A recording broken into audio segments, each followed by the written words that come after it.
Hola Antonio, ¿cómo estás? Muy bien, muchas gracias. Qué placer tenerte acá. Bueno, te voy a hacer unas preguntas. Quiero que trates de responder breve, sincero, y así podemos terminar con esto en el tiempo acordado. Como tú digas, a tus órdenes. Bueno, voy a empezar. Sé que te consideras un economista liberal. ¿Por qué? ¿Qué te atrae de esta corriente y por qué la consideras la mejor? Bueno, yo creo que ser un economista liberal responde, yo diría a dos motivos. O sea, hay dos cosas que a uno lo enamoran del liberalismo. La primera es el respeto al individuo. ¿Ah? Es decir, para el liberalismo el individuo es soberano, es la máxima entidad. Respetamos los proyectos de vida de cada uno. Esto es importante porque entonces el individuo no responde a un colectivismo, ¿no es cierto? Es decir, por ejemplo, soy mujer, entonces debo ser feminista porque ese es mi colectivo. O soy gay y entonces la comunidad gay determina lo que debo hacer, ese es mi colectivo al que me debo. El liberalismo dice, no, usted es usted y usted tiene su proyecto de vida y a usted se le respeta. Entonces, por eso esa es una digamos, fundamento moral por el cual uno se enamora del liberalismo. El segundo punto por el cual se enamora uno del liberalismo es porque funciona, porque genera desarrollo, porque crea riqueza, porque saca a la gente de la pobreza. Los países con mayor libertad económica, en los países con mayor libertad económica, los pobres tienen 10 veces el ingreso que los pobres en los países sin libertad económica. Es decir, si vas a ser pobre, te conviene ser pobre en los países con libertad económica, ¿no? Entonces, no solamente hay un fundamento moral, que es importantísimo, el respeto al individuo, el respeto a la libertad individual, el respeto a la propiedad privada, pero también el liberalismo funciona, el liberalismo genera desarrollo, ha sacado a millones de gente de la pobreza, entonces por eso el liberalismo enamora. Yo soy un convencido de que eso funciona y sobre todo funciona en nuestros países en Latinoamérica y por eso soy un economista liberal. Perfecto. Me encanta cómo hablas, siempre me gustó. Entiendo perfecto lo que decís, pero ahora mi pregunta es, ¿qué le dirías a una familia que a gatas llegan a fin de mes, que pasaron años y todavía no consiguen ver una diferencia en su salario mínimo? ¿Qué consuelo tiene esa gente? Porque hay mucha. Sin duda. Y el consuelo o lo que le diría a esa familia es, si eres pobre, lo que te conviene es el capitalismo. Si eres pobre, lo que te conviene es el liberalismo. Si eres pobre, te conviene vivir en un país con libertad económica.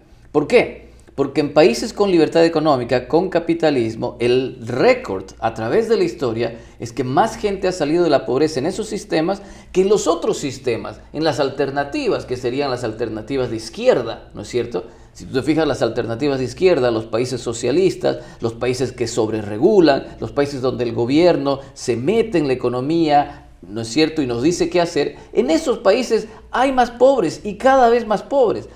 El sistema que ha sacado a la gente de la pobreza es el capitalismo, es el liberalismo.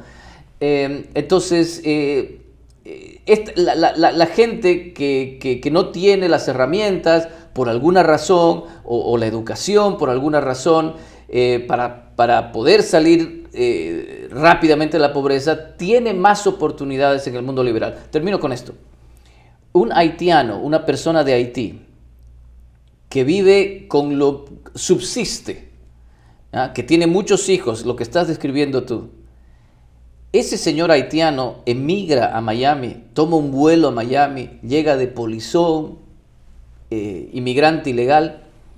Al día siguiente, escucha lo que te estoy diciendo, al día siguiente de llegar ese haitiano a Miami, tiene un trabajo y va a ganar 20 veces lo que ganaba en Haití, al día siguiente. ¿Ah? En unos 6 meses, ese señor de Haití ya probablemente se está rentando un departamento. En un par de años, probablemente ese señor de Haití se vaya a comprar una casa. Y tú dices, ¿pero por qué? Pero si es el mismo señor de Haití que el día anterior no ganaba nada y apenas subsistía, llega a Miami y gana 20 veces más. Porque en un país con libertad económica tenemos esas oportunidades. Y te digo más, en 5 años o en 6 años, los hijos de ese señor de Haití van a poder ir a la universidad, van a poder mejorar muchísimo su vida, algo que no hubiera sido posible jamás en su país de origen. Entonces los países con libertad económica son los que generan más oportunidades para los pobres. Está bien, tiene sentido. Pero ¿y por qué todavía vemos tanta pobreza en las calles y en un país como Estados Unidos? Porque el gobierno interfiere, porque el gobierno se mete en la economía. Los pobres en Latinoamérica, los pobres en todo el mundo que se esfuerzan, que se levantan en la mañana y trabajan mucho y no tienen esas oportunidades, porque el gobierno mal maneja la economía, porque el gobierno sobreregula, no permite que hayan inversiones, no permiten que lleguen las empresas y compitan por los trabajadores. El problema es una palabra que nosotros en Latinoamérica tenemos que grabárnosla: institucionalidad, respeto a los derechos de propiedad, seguridad jurídica. Cuando tenemos eso, los inversores invierten, toman riesgos, crean empleo, crean industrias. Y eso es lo que saca a la gente de la pobreza, les da trabajo y saca a la gente de la pobreza. Si tenemos bolsones de pobreza en el mundo, no se debe al rico, es decir, no se debe al que fue exitoso. El exitoso no tiene la culpa. El que tiene la culpa es el gobierno, que ha diseñado malas políticas y no permite que eso suceda, no permite que la gente salga de la pobreza.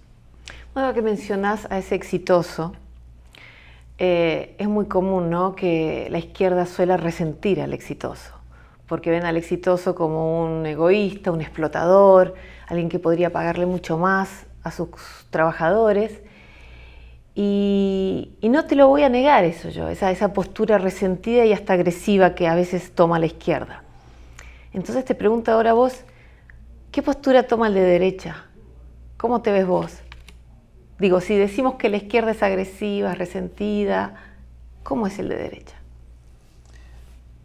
Pues la derecha es una palabra cargada, ¿no?, que nos puede llevar a muchas complicaciones. No es que le haga el quite a la palabra derecha, pero prefiero usar la palabra liberal, ¿no es cierto?, el liberalismo. Capitalismo, o lo que Deirdre McCloskey llama el innovismo, ¿no es cierto?, porque es un sistema que te permite innovar y generar nuevas cosas, etc. Bueno, pues los que abrazamos el innovismo, el capitalismo, el liberalismo, yo creo que somos exactamente lo opuesto al agresivo, al intolerante, al dictatorial, ¿no es cierto? ¿Por qué? Porque uno de nuestros fundamentos centrales, como te decía antes, es respetar la libertad individual de la gente, la identidad de cada persona. Es decir, el liberal está comprometido con respetar a la más pequeña de las minorías, que es el individuo. Entonces, usted haga su plan de vida, usted decida qué es lo que le viene bien, qué es lo que va a hacer, ¿no es cierto? El gobierno, el Estado, la sociedad, lo único que hace es proteger su propiedad privada y después dejar que usted decide lo que tiene que hacer. Entonces, no hay en absoluto ninguna imposición. Es decir, el fundamento liberal es el principio de no agresión. No agredo a la gente, no le impongo mi voluntad, incluso, ¿no es cierto?, no le impongo lo que a mí me parece bien. Bueno, nosotros somos profesores de universidad y para nosotros la educación ha sido nuestra vida y pensamos que es muy importante. Pero si somos liberales, yo no le voy a imponer a la gente que estudie, ¿no es cierto? Pues la gente sabrá qué es lo que quiere hacer, el individuo sabrá si quiere estudiar o no estudiar. Entonces, el liberal, en el sentido clásico, está completamente opuesto en las antípodas del dictador, del intolerante, del agresivo. Porque ese es el que quiere definir tu vida. Nosotros queremos que tú definas tu vida, ¿no? Entonces... Perdón que te interrumpa un poquito ahí. Sin embargo, yo he visto a gente tal vez de derecha, más conservadora, que le molestan las marchas por el orgullo gay, que le molestan las marchas de las mujeres feministas, y ahí yo veo una intolerancia. Es que a uno le puede gustar ciertas cosas o no gustar ciertas cosas, ¿no es cierto? A mí, por ejemplo, me parece una barbaridad todo el nuevo movimiento feminista porque está generando mucho odio, mucho resentimiento, haciendo pelear al hombre contra la mujer, etcétera. Esa es la vieja idea marxista, ¿no es cierto? Vieja idea marxista era, vamos a hacer que las clases sociales peleen, los proletarios contra los empresarios. En el marxismo funciona cuando hay tensión, cuando hay pelea. Sin pelea el marxismo no tiene sentido. Pero claro, los proletarios de hoy en día ya no quieren pelear contra los empresarios, los proletarios de hoy en día quieren renovar la casa, quieren comprarse un nuevo auto, etcétera, etcétera. Entonces el marxismo busca una nueva pelea. ¿Dónde encontramos pelea? Bueno, pues entonces mujeres contra hombres, ¿no es cierto? Hijos contra padres, gays contra no gays. No, perdón, ¿no? que te interrumpa otra vez. Ajá. Pero no me refiero a eso, me refiero a algo tan simple como, por ejemplo, de repente en la calle hay una pareja gay abrazados de la mano o se dando un beso, y a la gente de derecha eso le puede molestar.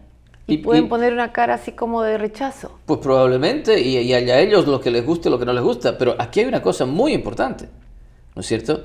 Te puede gustar o no te puede gustar, pero lo que no puedes hacer si eres convencido liberal es prohibirle a la gente que desarrolle ese su proyecto de vida, ¿no es cierto? Yo puedo decir, no me gusta y por lo tanto no iré a la marcha gay o por lo tanto no iré a las marchas feministas, ¿no es cierto? Pero tienen todo el derecho ellos de decidir lo que quieren hacer, ¿no es cierto? Entonces ahí hay una diferencia fundamental. La izquierda, en cambio, no funciona así, porque la izquierda funciona con un ente que regula, un ente que decide. La izquierda es el Estado, ¿no es cierto? Entonces el Estado nos va a decir qué es lo que tenemos que hacer, cómo lo tenemos que hacer y cómo lo vamos a redistribuir. El liberal se aparta completamente de eso, puede tener sus gustos y tener amigos de cierta, ¿no es cierto?, con cierto comportamiento y no tener amigos de otro comportamiento, pero eso es a nivel individual, por lo tanto no se pueden comparar en ningún caso, digamos, el fundamento liberal con el fundamento de izquierda. Está bien, siguiendo por el camino de los activistas. Yo sé que a vos, por ejemplo, también te causan un poco de irritación los activistas medioambientalistas, ¿no? Sé que Greta Thunberg no te cae muy bien. Pero entonces acá mi pregunta es, ¿no te preocupa que estemos deforestando el planeta, las Amazonas, los bosques? ¿No deberíamos preocuparnos por eso? Yo creo que sí deberíamos preocuparnos, pero deberíamos preocuparnos en serio, ¿no es cierto? El problema de los medioambientalistas, el problema del activismo, el problema de Greta, etcétera, etcétera, es que ellos buscan, ¿no es cierto?, que protejamos el medio ambiente, que suena muy bien, que suena fantástico, pero nunca se preocupan en decirnos que eso tiene un costo. Y como tú sabes muy bien, después de tantos años de hablar sobre esto, no hay nada gratis en este mundo. Entonces, si nosotros queremos conservar todos los ríos, todas las montañas, etcétera, entonces dejamos de producir y eso tiene un efecto en nuestra calidad de vida como sociedad, etcétera. Entonces, mi problema con el activismo medioambiental es que no se ponen a considerar los costos de las políticas o las propuestas que ellos tienen, ¿no? Un medioambientalismo responsable tendría que ver también los costos de generar eso. Y te digo más, si tú te fijas, los países en los cuales el medio ambiente ha mejorado, por ejemplo, tenemos más bosques que hace 50 años, tenemos más árboles, etcétera, etcétera, son los países capitalistas. O sea, en los países capitalistas, como Estados Unidos, por ejemplo, el medio ambiente mejora a ritmo acelerado porque hemos logrado en Estados Unidos un nivel de vida, un nivel de producción, un nivel de desarrollo que nos permite darnos ese lujo de decir, bueno, vamos a proteger este árbol. En los países en los cuales el socialismo ha sido el que ha llevado la batuta, el que ha generado pobreza, esos son los países donde se genera más polución, etcétera, etcétera. Entonces, dos cosas con Greta y con el mundo medioambiental. Primero, no se olviden de los costos que cada una de sus propuestas representa. Y número dos, fíjense dónde el medio ambiente ha tenido mejores resultados, en los países capitalistas o en los países en los que tenemos más intervención del gobierno. Te escucho hablar y te veo presidente. ¿Te gustaría ser presidente de Bolivia? Me encantaría ser presidente de Bolivia porque me parece que ha llegado el momento en que el país deba dar un fuerte golpe de timón. Vivimos, por lo menos desde la revolución de 1952, en un mundo estatista, en un país en el que el Estado lleva la batuta del desarrollo y no hemos logrado absolutamente nada. Bolivia sigue a la cola del desarrollo con muchísimos problemas, con mucha gente pobre que no tiene esperanza, que no tiene oportunidades. Ha llegado el momento de cambiar el paradigma y en vez de tener al Estado generando desarrollo, debemos devolverle al individuo la responsabilidad de su propio desarrollo. Cuando eso suceda, no solamente habremos ganado en términos morales, porque respetamos los proyectos de vida de la gente, sino también en términos de desarrollo. Los países con mayor libertad económica son los que logran mejores resultados. Te escucho hablar y hablas de la pobreza, hablas de la libertad del individuo, de las oportunidades. Y el capitalismo por lo general se lo relaciona como algo malo, algo frío, que no piensa en el individuo. ¿Por qué es eso? Porque vos hablás y no ¿entendés lo que te quiero decir? Sí, no sí. te asocio con la idea del capitalismo explotador, frío, inhumano. Vos estás hablando de mejorar la calidad de vida de un montón de personas. Exactamente, sí. Bueno, es parte de la herencia del paradigma de izquierda, ¿no? Desde que somos chicos y por generaciones, la izquierda nos ha metido esta idea de que el capitalismo, el libre albedrío, la libertad son peligrosas porque va a generar desigualdades. Entonces vamos a tener ricos que son malos, que son perversos, que le quitan la plusvalía al trabajador y el resto de los trabajadores van a estar sin posibilidades. Es el viejo discurso del juego de suma cero, ¿no es cierto? Es decir, si el rico gana algo es porque se lo quita al pobre. Entonces, como se lo quita al pobre, los pobres, los proletarios del mundo, tenemos que unirnos y hacer la revolución. Entonces tenemos ese chip en la cabeza, ese paradigma, y esa es la batalla cultural que hay que dar. No puede ser más alejada de la realidad esa versión, ¿no es cierto? Es decir, en la economía no es un juego de suma cero. Si tú ganas algo, si tú te llevas algo el paso de la torta, es porque estás haciendo la torta más grande. Te doy un ejemplo. Bill Gates, el creador de Microsoft, ¿no es cierto? Decime tú si hoy día será un día en el cual no uses un producto que creó Bill Gates. Todos los días. Todos los días. Todos los días de Dios usamos Microsoft. Nos ha cambiado la vida Bill Gates. Ha ganado muchísima plata en ese proceso. Pero ese es un proceso justo porque él ha creado eso y le ha dado al mundo un beneficio tremendo. Y entonces gana lo que gana, ¿no es cierto? Hay un paper que me gusta mucho de Bill Nordhaus, un famoso economista, que calcula que la plata que se llevan los innovadores tecnológicos como Bill Gates, como Jeff Bezos, etc., es solamente el 2%, óigame bien, el 2% de todo el beneficio económico que estos innovadores le generan a la sociedad, ¿no?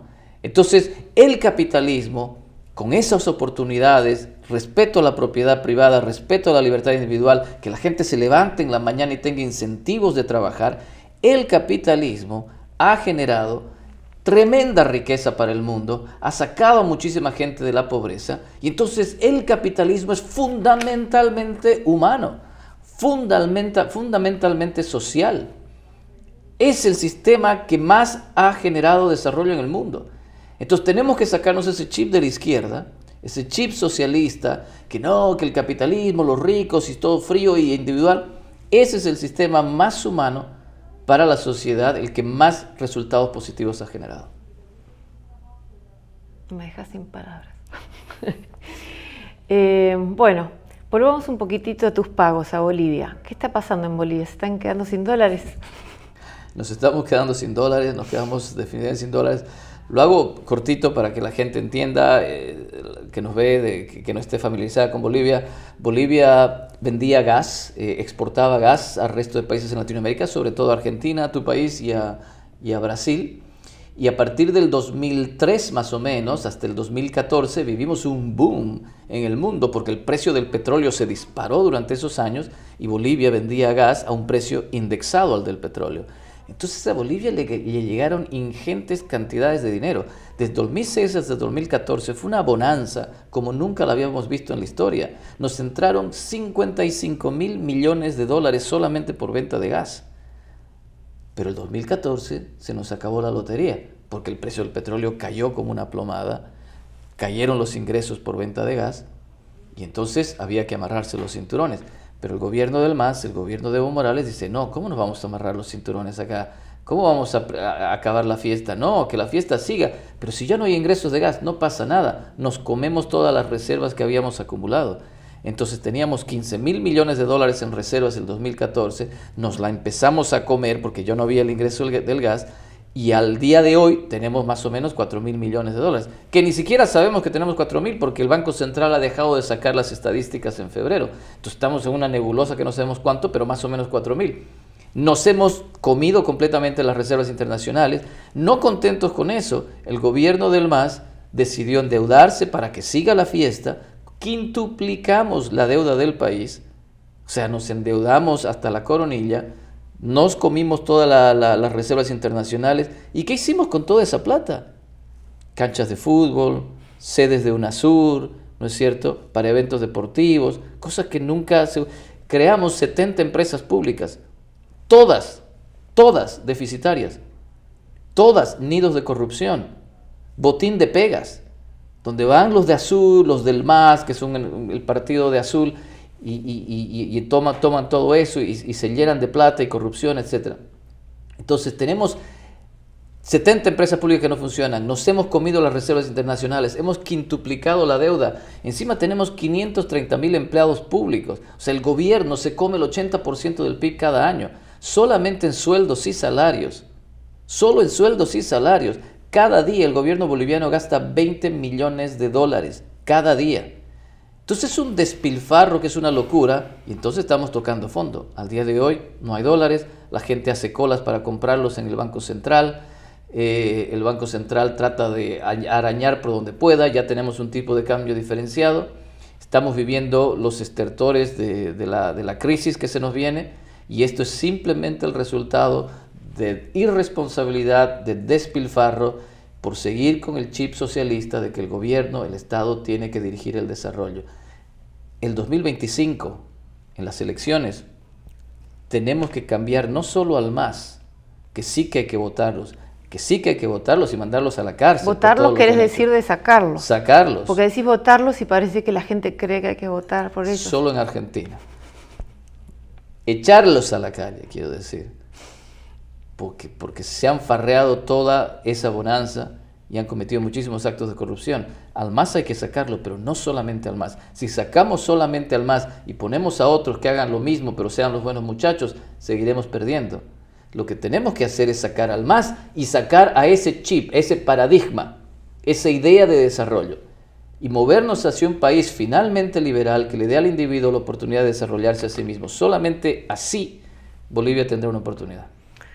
Bueno, suponiendo que vamos a ser optimistas y que ganas las elecciones, te presentas a presidente, ¿en cuántos años crees que podría Bolivia recuperarse como país? Con vos a la cabeza. Bueno, muchas gracias por el optimismo. En pocos años. ¿En serio? De verdad te lo digo, en pocos años. Y la razón es que Bolivia tiene mucha potencialidad no explotada. El minuto en que Bolivia se respete los derechos de propiedad, dejemos de regular, quitemos los controles de precios, los cupos de exportación, brindemos seguridad jurídica, atraigamos a la inversión extranjera. En inglés hay un término que me encanta, que es low hanging fruits, ¿no? Las manzanas que están cerca, entonces uno no tiene que hacer mucho esfuerzo porque hay muchas manzanas cerca y las recoge, ¿no? Estados Unidos, por ejemplo, ya no hay manzanas cerca, ya no hay low hanging fruits, porque todo eso que había ya lo hemos aprovechado. Entonces en Estados Unidos tenemos que subir la escalera, ¿no es cierto?, para conseguir una, entonces es más complicado. Pero en Bolivia no hemos hecho nada, esencialmente nada desde 1952, ¿no es cierto? Entonces es un país que tiene muchísima potencia, las manzanas están muy abajo. Entonces, el momento en que nos organicemos, cambiemos ese paradigma, habrán muchas manzanas que se puedan recoger y el país empezará a crecer aceleradamente. Entonces, no tomará muchos años para que Bolivia entre a un ritmo de crecimiento sostenido y después empiece a incrementar, a doblar ese Producto Interno Bruto per cápita y la gente empieza a ver ese desarrollo de vida. No tomará muchos años porque Bolivia tiene mucha potencialidad no explotada, pero hay que cambiar ese paradigma ya. Bueno, como decía, el tiempo es tirano, nos quedan pocos minutos, te propongo un juego. Yo te voy a decir una palabra o un nombre o una frase y vos tenés que responderme así como un ping pong. No te explayes porque te digo, estamos con poco tiempo. ¿Estás listo? Papa Francisco. Sinvergüenza. Epa. Leo Messi. Leo Messi, el futbolista. Un placer verlo. Taylor Swift. No me gusta, pero reconozco que es buena negociante, buena, digamos, en el mercado. Sabe lo que hace. La Madre Teresa. Mucha controversia, no sé, un signo de interrogación. Energía sustentable. Ojalá, cara, pero no hay que, digamos, embobarse con eso o ir muy sin cabeza, sin ver los costos, ¿no? Derechos humanos. Una falacia. Los únicos derechos es el derecho a la vida y a la propiedad. El resto de estos derechos, que el derecho a la educación, que el derecho a la vivienda, que el derecho a... No son derechos. Esos son bienes económicos, que hay que pagarlos, que alguien los tiene que pagar. Entonces, cuando se habla de los derechos humanos, a mí siempre me... tú fui izquierdista, solo la vida y la propiedad privada. Justicia social. Un absurdo, un peligro, un desvarío. La justicia no es justicia social, la justicia es justicia y punto. Mérito, no necesidades. Proteccionismo. Una muy mala política que le ha hecho mucho daño a muchos países. Abrir las fronteras es el camino adecuado. Países subdesarrollados. El incentivo a trabajar, el incentivo a levantarse por la mañana, a trabajar por esos países subdesarrollados para mejorar políticas, institucionalidad que los lleven al desarrollo. Ok, ahora esta es diferente. Decime 3 conceptos que te definan a vos como persona. A ver. O 3 palabras.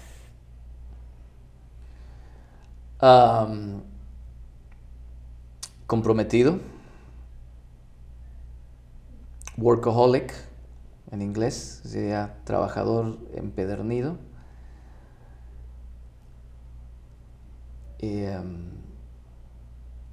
Querendón de su tierra. Yo soy como los caballos. Si a los caballos les sueltan las riendas, el caballo vuelve a su querencia, ¿no?